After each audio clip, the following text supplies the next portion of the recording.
Hi friends, मैं Parvinder Khan. Friends, आज की हमारी गेम राहुल पंत जी की वीडियो रिकमेंडेशन है, जिस गेम के ऊपर उन्होंने मुझसे वीडियो बनाने के लिए कहा है। Vintage game of less known players. Friends, game बहुत ही कमाल की है। 1966 में गेम खेली गई थी। निकोले मिनेव, जो आई थिंक रोमेनिया को रिप्रेजेंट करते हैं, मैं यहाँ कंफर्म नहीं हूँ। लेकिन इनके सामने जो खेलने वाले खिलाड़ी हैं फ्रेंड्स, उनके बारे में ज़्यादा तो नहीं पता, लेकिन युगोस्लाविया के खिलाड़ी थे मियोमिर रदेविक। यूगोस्लाविया में ही ये गेम खेली गई थी। चलिए शुरू करता हूँ। जहाँ E4 के साथ निकोले ने शुरू किया। म्योमिर ने यहाँ C5 सिसिलियन से रिस्पॉन्स दिया। नाइट F3 हुआ, E6 C3, knight C6 D4, then D5। Okay, pawn exchange नहीं किए। 8x D5, 8x D5, बल्कि व्हाइट ने यहाँ पॉन एक्सचेंज किए। बिशप आया E3 स्क्वायर पर, देन क्वीन B6, और यहाँ ठीक है, B2 पॉन पर अटैक है तो क्वीन से इसका डिफेंस किया गया। क्वीन एक्सचेंज आस्किंग है, लेकिन यहाँ ब्लैक ने क्वीन एक्सचेंज न करके अपने सी पॉन को आगे पुश किया, और वाइट से ही बोला कि करनी है तो आप ही क्वीन एक्सचेंज करें।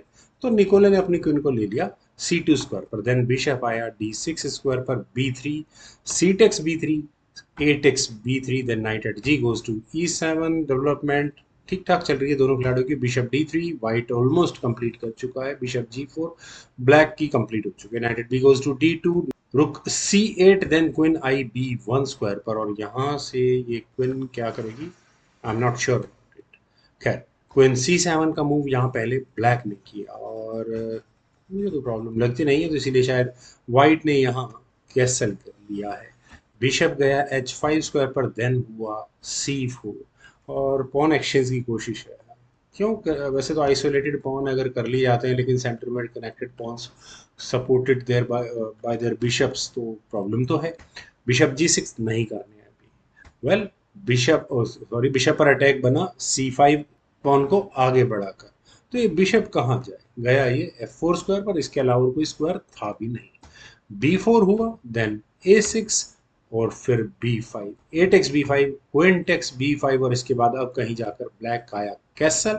देन हुआ rook at F goes to B1, और यहाँ B7 पॉन पर अटैक है, तो रुक B8, यही एकमात्र सॉल्यूशन नजर आ रहा है।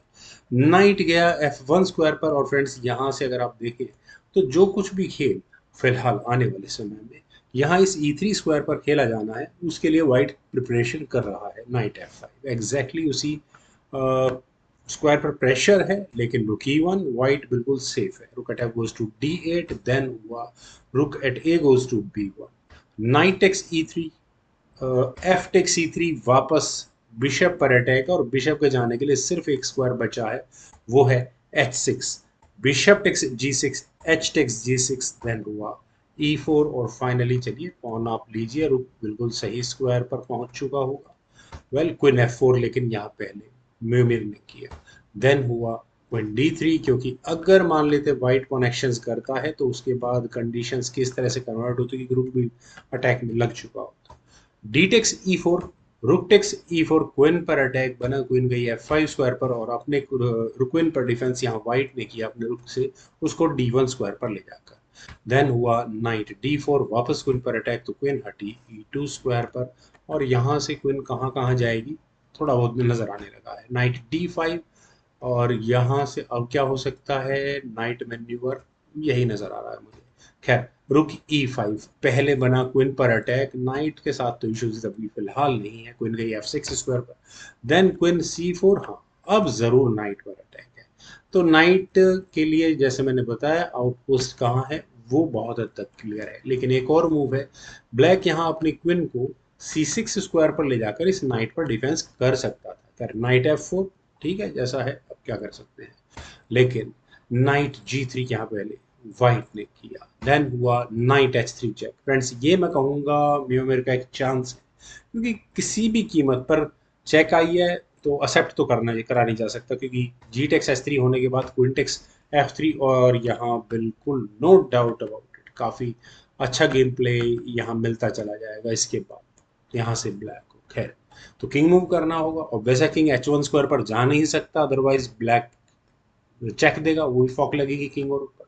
तो किंग यहाँ गया F1 स्क्वायर पर, और उसके बाद क्या किया जाए, उसके बाद नाइट यहाँ से गया G5 स्क्वायर पर। इरादा यही कि नाइट यहाँ फिलहाल पिन है, तो मैं यहाँ ठीक है F3 स्क्वायर पर एक एक्स्ट्रा पॉन ले लूंगा। लेकिन फ्रेंड्स, आप यहाँ जरा देखिए कि कितना बड़ा ब्लंडर ब्लैक ने किया, आई मस्ट से ब्लंडर, क्योंकि यहाँ ब्लैक बिल्कुल भूल गया कि रुक देकर, एक्सचेंज सेक्रीफाइस देकर बाद में यहाँ ब्लैक के दो पीसेस लिए जा सकते हैं, हमारे पीसेस। नाइट तो अब जा चुका है, रुक टेक्स जी5 के बाद बिशप टेक्स जी5 हुआ, लेकिन नाइट के ई4 स्क्वायर पर आने के बाद पहले बना क्वीन पर अटैक और बिशप को लेने की तैयारी है। तो बेटर मूव है, क्वीन गई f5 स्क्वायर पर, देन नाइट टेक्स जी5, ऑल इज वेल।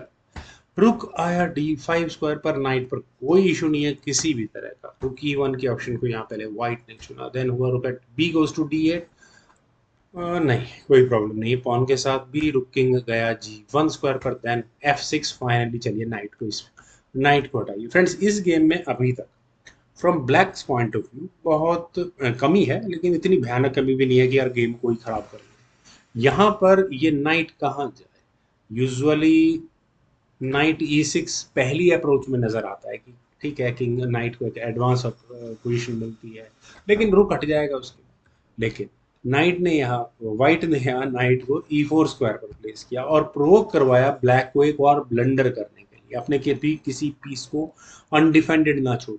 फ्रेंड्स, अक्सर गेम में गलतियां होती है और ये वही गलती है जो इस समय यहाँ म्योमेर ने की। उन्होंने यहाँ अपने रुक को e8 स्क्वायर पर प्लेस किया और अपनी गेम यहीं खत्म करवा ली। उन्हें लगा कि शायद चलिए रुक पर तो डिफेंस है, लेकिन वे बिल्कुल भूल गए इस डिस्कवर्ड चेक के अटैक को। यहाँ पर खेला गया नाइट टेक्स f6 चेक के साथ, और यहाँ इस मूव के बाद फाइनली म्योमिर रोदोजेविक को रिजाइन करना पड़ेगा। रेजिग्नेशन का रीजन, वैसे जी टेक्स f6 का मतलब रुक गया जाएगा यहाँ से, और अगर किंग मूव किया जाता है तो फ्री में यहाँ पर रुक मिलता है। वेल फ्रेंड्स, काफ़ी अच्छी गेम थी, मुझे उम्मीद है आप सभी लोगों को भी जरूर पसंद आई होगी। तो आप लोग वीडियो को लाइक करें, शेयर करें, और मेरे YouTube channel chess group please subscribe जरूर करें। आपके कमेंट्स का मुझे बेहद इंतजार रहेगा। Thank you for watching it, bye for now.